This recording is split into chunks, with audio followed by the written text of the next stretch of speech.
Now, US President Joe Biden will travel to New Orleans next week in the wake of this week's terror attack. The FBI says it believes the terrorist suspect was inspired by ISIS, as James Matthews explains. Bourbon Street back in business. Hot jambalaya. 14 flowers remembered 14 victims. So did patrons in prayer.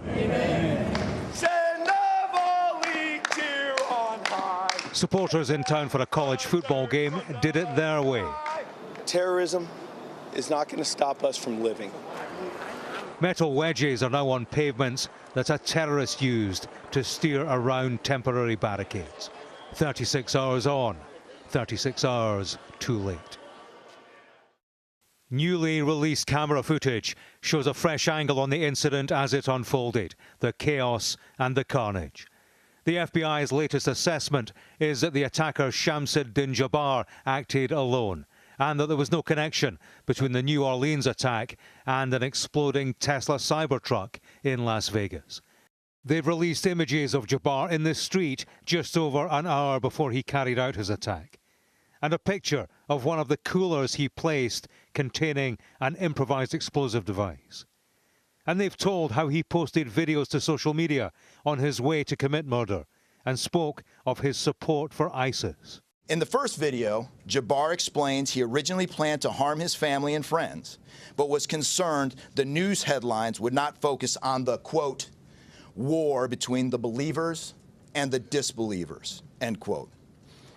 They'd worked overnight to clear Bourbon Street, where a terrorist murder ended when he crashed into a crane and was shot dead. Questions persist about the security measures that failed to prevent mass murder. Questions we put to the New Orleans police chief. Madam, do you acknowledge that you let the victims down by not having an appropriate security plan? Oh, that's not the correct. That's not correct. We would disagree with that. We had a plan that allowed an attacker to drive into a crowd. And I take exception to that, and I do not agree with that. It has to be a failure. We do know that people have lost their lives, but if you're experienced with terrorism, you would not be asking that question. Well, with respect, experience of terrorism surely requires appropriate security protection.